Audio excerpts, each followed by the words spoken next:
Plastic was hailed as a wonder product when it was invented, but nowadays we realize there are problems associated with it.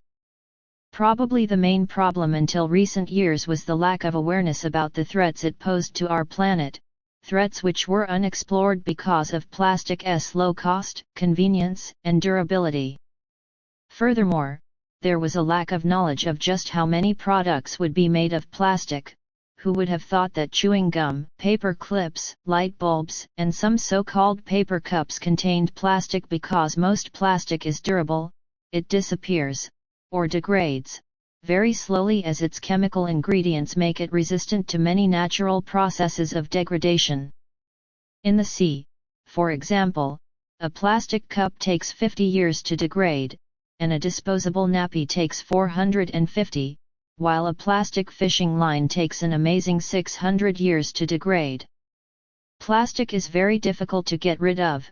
Burning it increases carbon emissions, as most burning plastic emits toxic fumes, and burying it in landfill sites takes up space in an already overcrowded planet. It was estimated in 2019 that, every year, so much plastic flows into the world's oceans that by 2025 there will be more plastic in the ocean than fish, in terms of weight. Plastic kills marine life in many ways. Fish become entangled in plastic nets and are choked by plastic bags. Other sea creatures die because they mistake plastic for food and swallow it. Endangered species like some types of turtles are particularly vulnerable and risk extinction because of ocean plastic. Incredibly, such plastic has even been found lying on uninhabited Pacific islands and trapped in Arctic ice. Furthermore, although there is currently no real evidence, there is concern that plastic ingested by sea life might make its way into the human food chain and turn up on our own plate. One solution to the problem of plastic is to recycle it, although recycling has its critics who claim that the best solution is not to create waste in the first place. They say that recycling is no more than an escape route for cowardly governments and lazy consumers.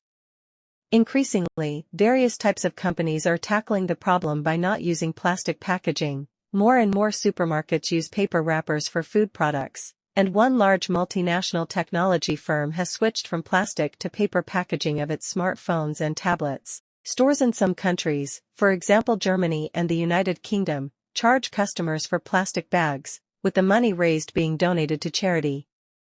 This charging policy has led to a drastic reduction in our use of plastic bags, and in fact the number used in UK supermarkets dropped by 80% in the 4 years after the charge was introduced.